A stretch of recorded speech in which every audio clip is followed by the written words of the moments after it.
Thank you. Thank you very much. Delighted to see this great audience. And welcome to Huckabee from the Fox News studios in New York City. Monday, we observe President's Day, which officially honors all U.S. presidents. But the reason that it's in February is because George Washington's birthday is February 22nd. Out of all the presidents, why is he called the father of our country?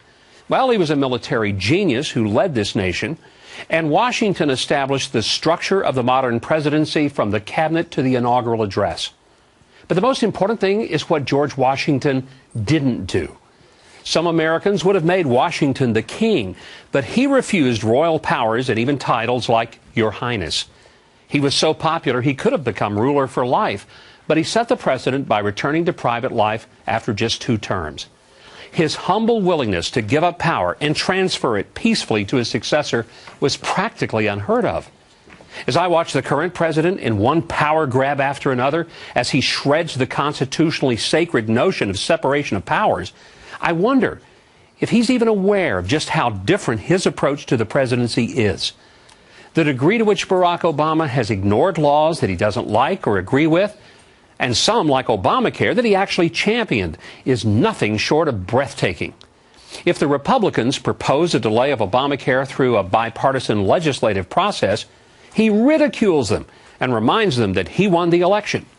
If immigration legislation stalls because of his ineptness in working with Congress, he just waves his royal scepter and implements the DREAM Act. The fact that 34 states voted to uphold marriage as a relationship between one man and one woman means nothing to President Obama. What's more interesting is that in 2008, he declared his opposition to same-sex marriage because of his Christian views and the Bible.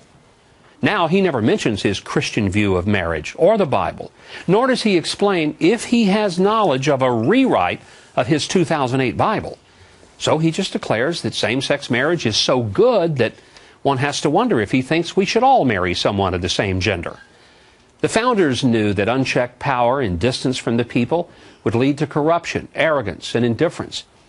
I suspect George Washington would also be appalled by the growing imperial nature of the presidency, from its celebrity trappings to the power grabs by executive order.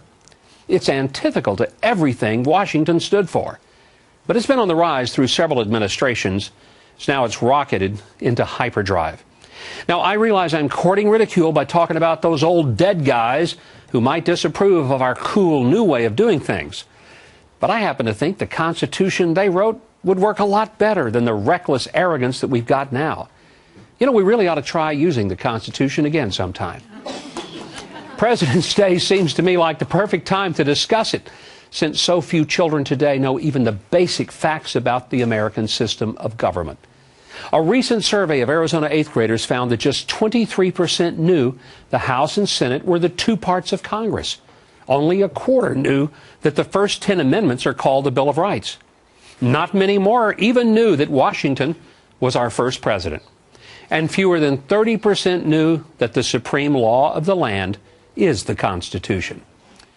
I'm not going to hold that against the kids, since many of our politicians don't seem to know that either. It's one reason that I helped launch a video series for kids called Learn Our History. I believe that a culture who doesn't know its history is like an individual who's lost his memory. Both result in confusion, disorientation, and darkness. And it would really help to have a president who would at least watch some children's videos to find out what kind of country we've got. I'll even send him some so he can watch them.